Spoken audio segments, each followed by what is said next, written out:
Hello everyone, welcome back to the workshop.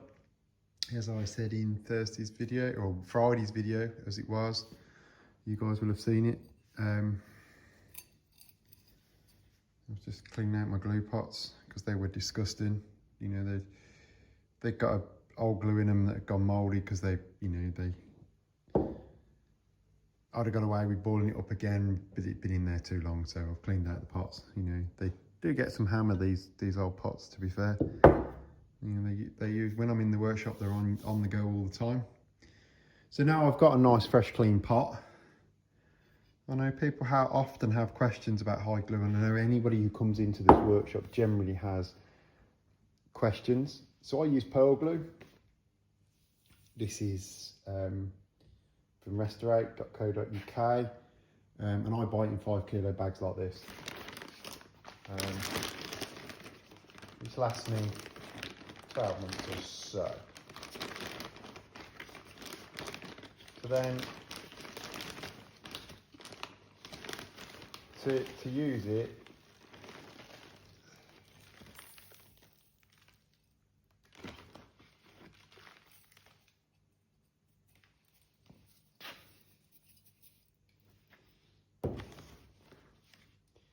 now obviously the glue itself, for those of you who haven't ever handled pearl glue before, it comes in these little pearls, or hide glue comes in these little pearls.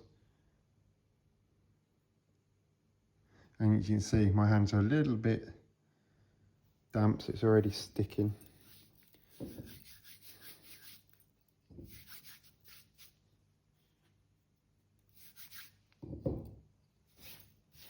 And that's enough.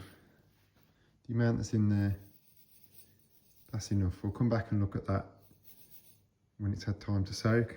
So then what I do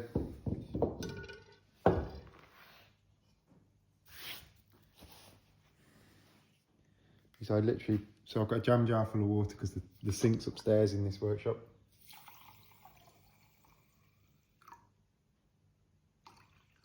And to start with, I'll put about half of that volume of water in, just over, but enough to cover the pearl well. And what I'll do over the next hour or so that I'm in the workshop, I'll just top that up, and then we'll come and look at it again tomorrow, and you'll see just how much it swells. But it's important that you soak the hide at this stage. You must soak the pearl, because if you don't, these nuggets of pearl, they're quite hard, you know, and it doesn't mix into a smooth glue.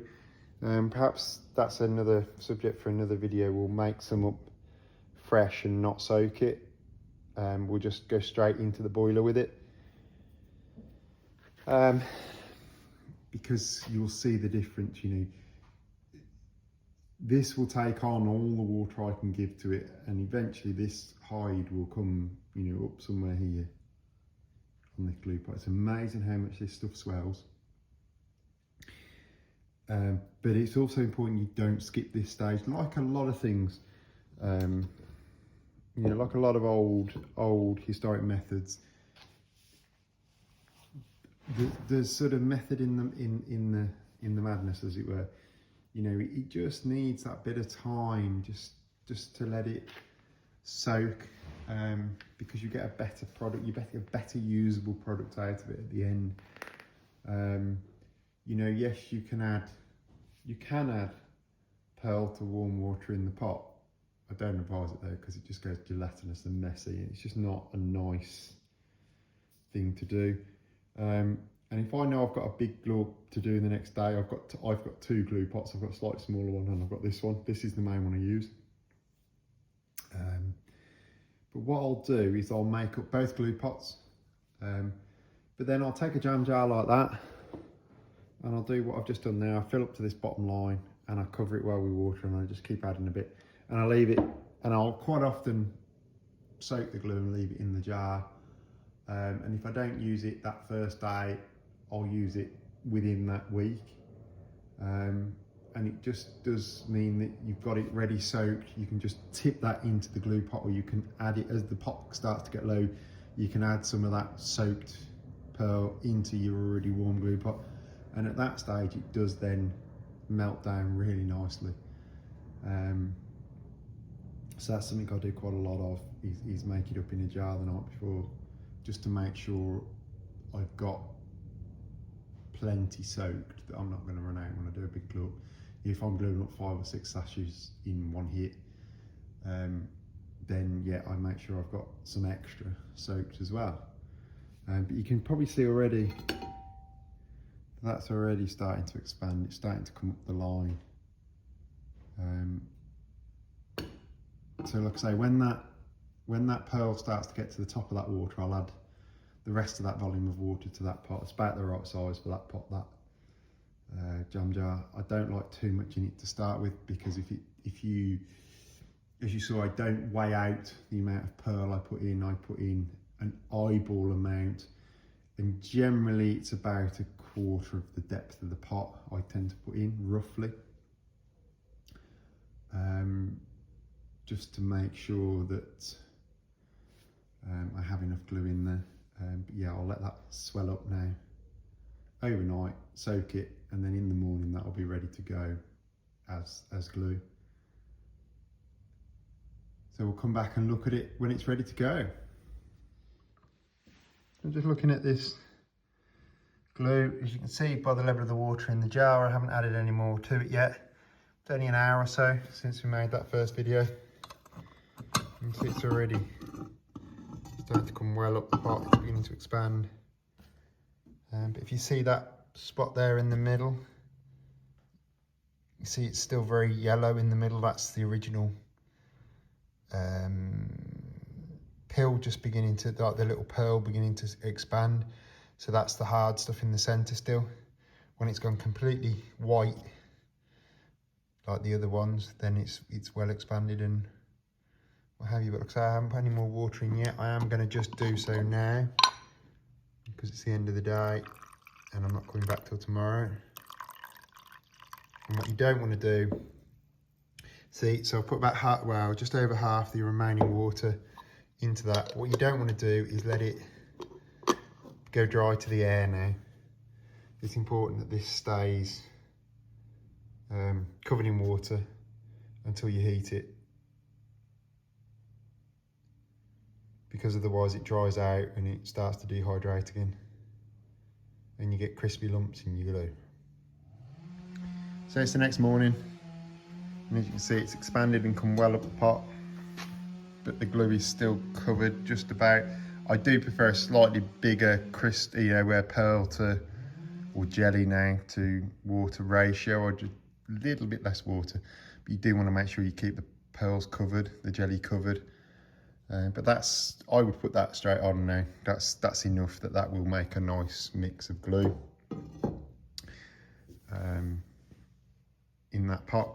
As you can see, I did add a bit more of my jam jar measure of water, but that's, normally I would have slightly more in the pot, but you don't want too much more, and you certainly don't want the pot, you don't want to be starting with the pot half full, because it will expand like this has expanded and it starts flowing over the top of the pot, and also all that stuff that's on the top, as soon as it comes out from below the water, is drying out again, and it's not soaking water up, which doesn't make the best of glue. That's just ideal. Apologies for the background noise, guys, but due to a government change in waste licences, father-in-law is busy trying to cut up the 5 tonne of cordwood he's got stacked in the yard from various hedge laying jobs we've done over the past couple of years here on farm. So it's all produced on farm. One was an ash tree we had to take out because it was over the road and it was deemed to be dangerous because of the fungus in the base. And then there's various bits from bits of hedges we've laid. But they're now going to charge us £144 a year to have 3 exemptions, and that's the only exemptions we're going to have now.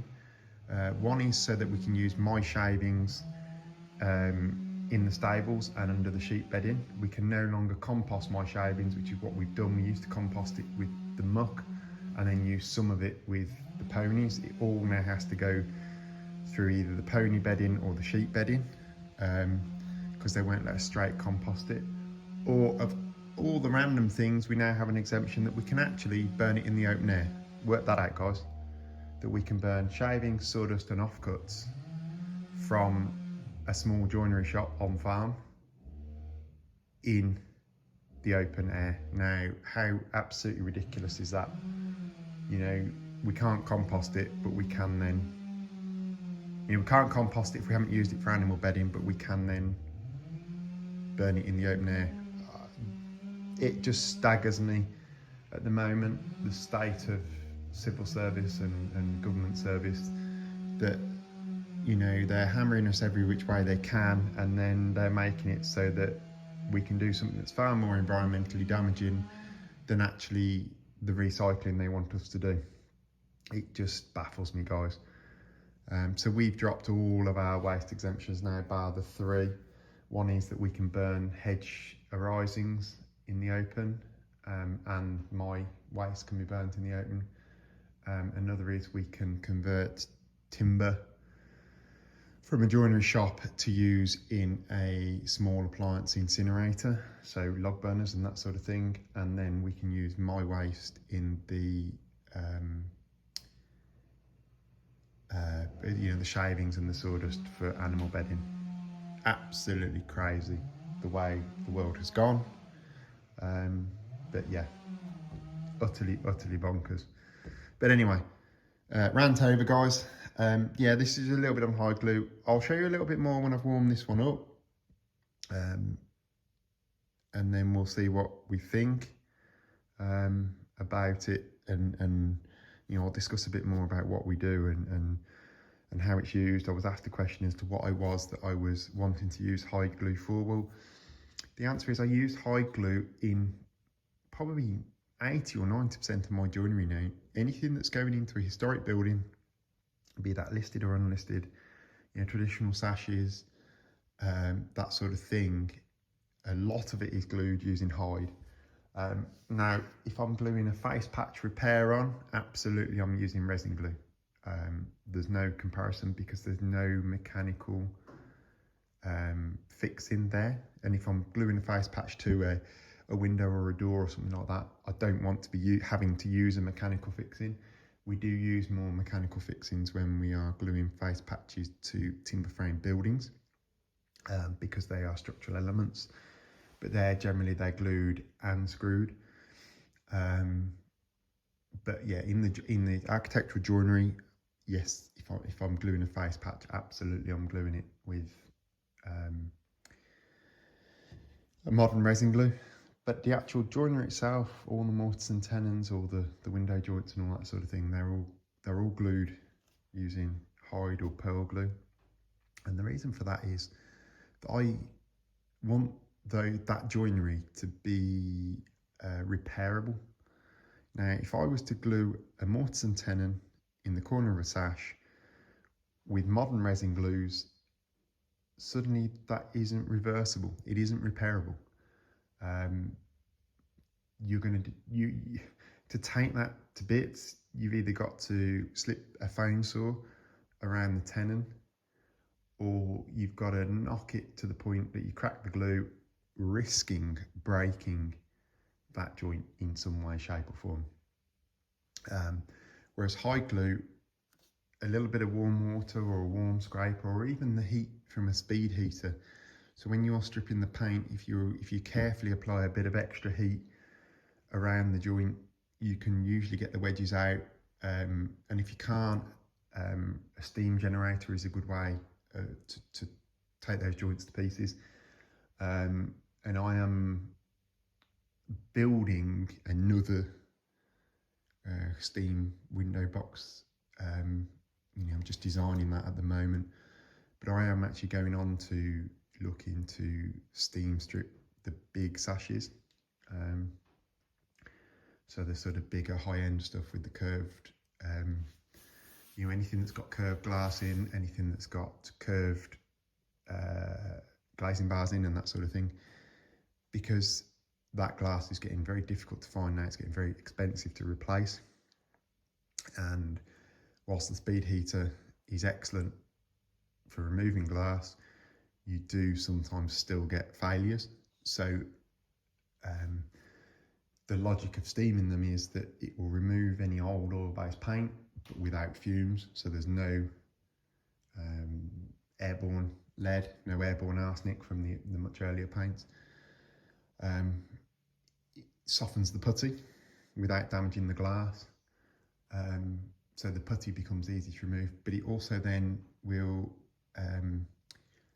release or change the state of that cured hide glue. So hide glue, when it's cured, is very hard, like a normal resin glue. However, if you add heat, or if you add liquid, or you add steam, it will return to that tacky glue-like state. So you can use that to your advantage when it comes to dismantling period windows and that sort of thing. And 99.9% of the work I do is accurate to period work. So a lot of it's with drawn pegs and that sort of thing. So by using those methods of mechanical fixing, mechanical retention for the joints, I know that my joinery won't fail totally. And it also then stops that shear load on the glue.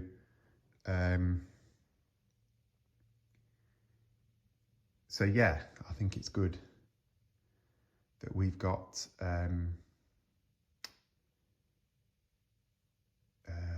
yeah, I think it's still a good method. It's a good way of gluing up windows and doors that allow for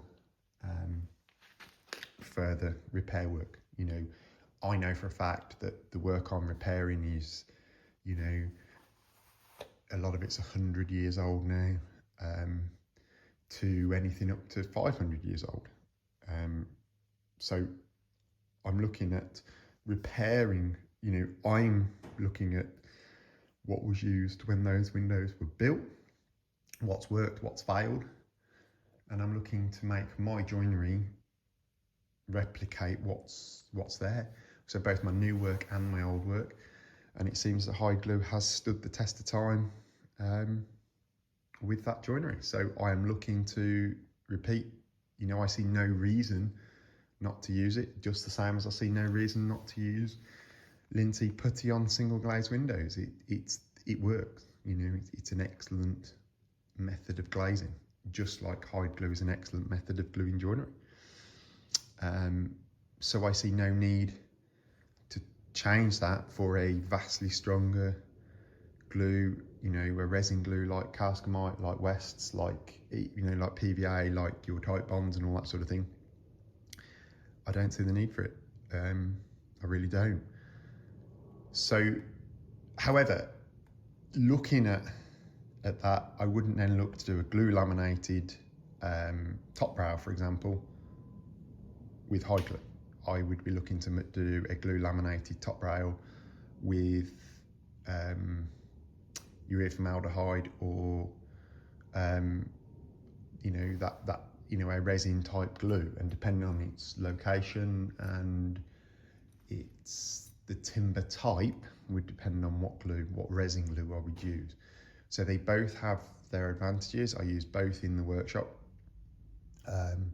And again, just like with my machining versus hand tools, I do both, I use both. But I choose what's most effective for the actual glue up I'm doing at the time. I don't use the same glue for everything.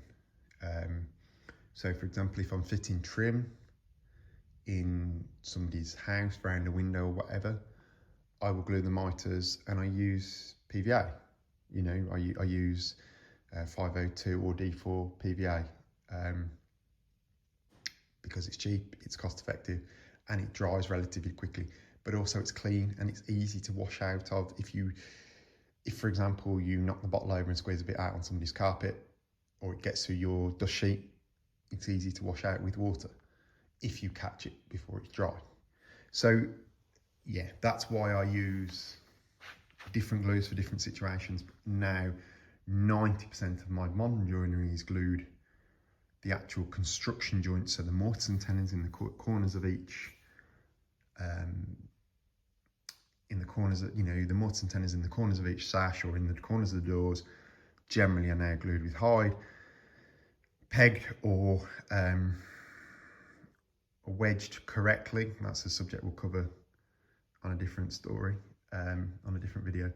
But yeah, wedged in such a way that that is what's holding the joint, as opposed to the glue holding the joint. The glue's there to keep everything structurally sound, but the joint itself is held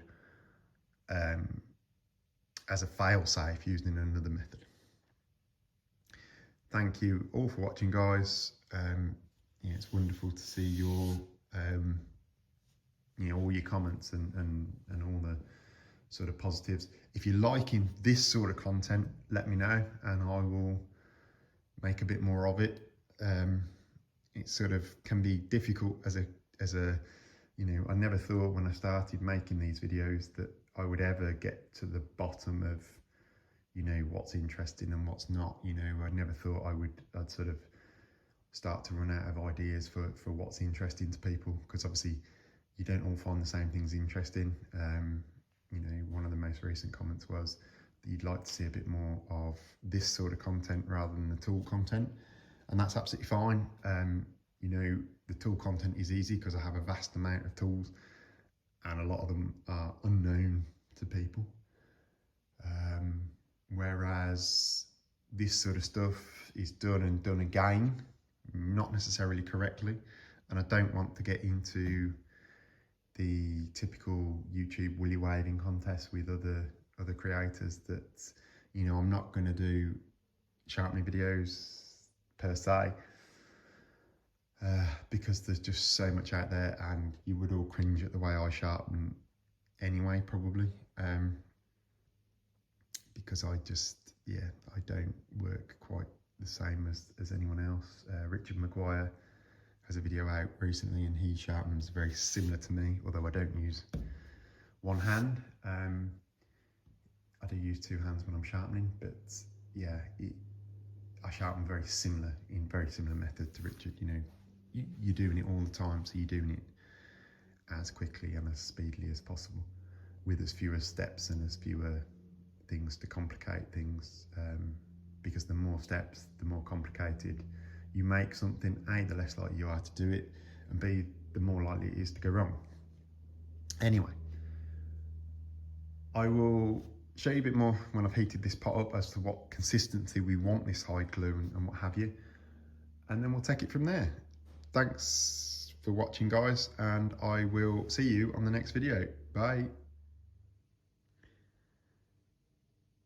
So we're 24 hours later now after I made up the initial mix in the pot. Just going to turn the stove on. And as you can see what I mean about not overfilling too much jelly. This is ready to mix now. This one's heating now because it's soaked up all the water. There's just a small bit of water sitting on the top now. To be fair, it would have heated this morning. Not a problem. But yeah, plenty of length of time is good. Still a bit of water there, but that is starting to go to a jelly now, so that does want warming now before it dries out. So I've got a little bit of water in the actual base of the pot.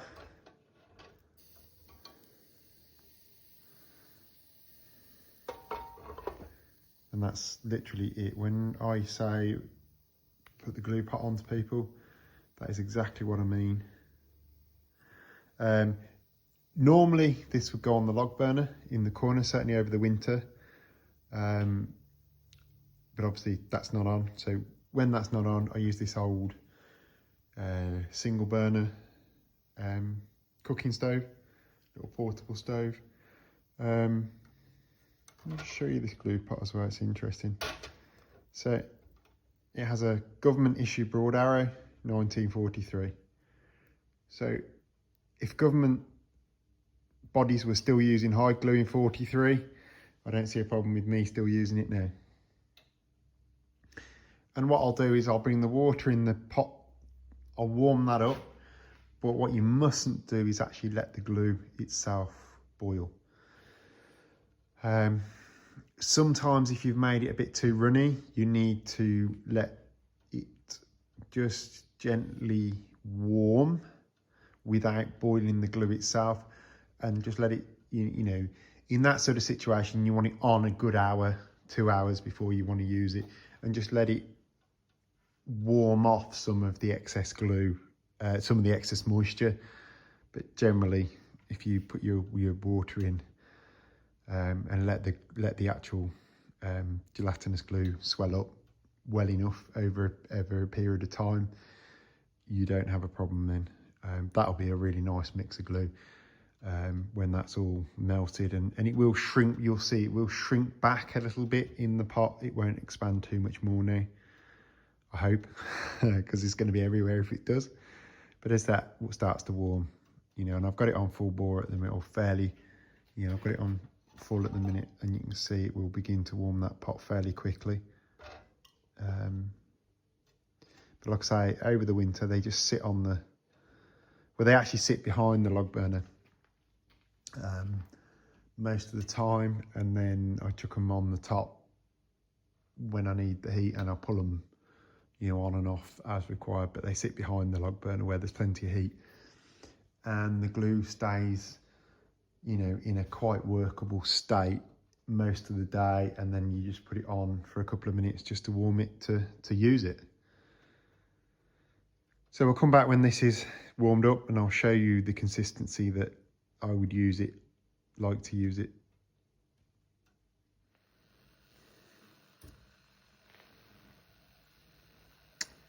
So, obviously, the water in the bottom boiler is heating up real well.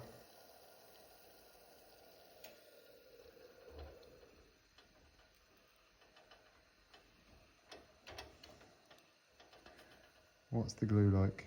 I mean, you get this scum. You can just lift it out like that, but I do tend to stir it back in sometimes. But it will lift off. It will go back in eventually. But it's very liquid. And that's fine. You know, you can leave it like that, no problem. That's it. That's ready to, I would dip a brush in that and use it. You can warm it, and it will thicken a bit more as you warm it, as it transpires a bit of heat off. But that's not too hot. Okay, I could comfortably put my finger in that. And it's liquid. It wants to be just a touch warmer to use it, but it doesn't want to boil. I cannot stress that enough. Do not let the glue itself boil, because if it boils, it'll break the proteins down in the glue and it'll stop being sticky. But this now, well, I've just stuck my finger in there. That's tacky, like almost like tug of war tack that we would use, you know. And that's good, because when that cools, that'll be lovely sticky glue. You know, and it'll really bond well.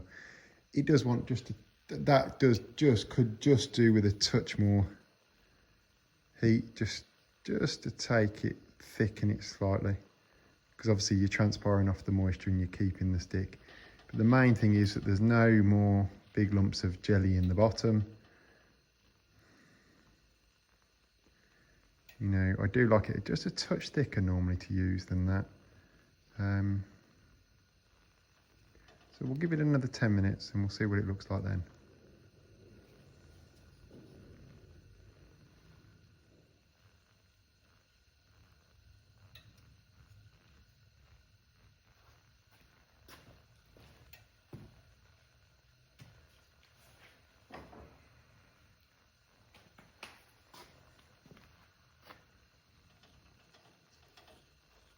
That's better. So I would use that like that now. And if you went on heating it, it would just get a little bit thicker as it pushes off a bit more moisture. But that's good now. I would use that now for a glue up. Thanks you all so much for watching this video. Hopefully Thursday's video will be more of a joinery video again. I could try and get some work done. We shall see. See what happens over the next couple of days. But yeah, thank you all so much for watching. And please like and subscribe. And I will see you all on the next video. Cheers guys, bye.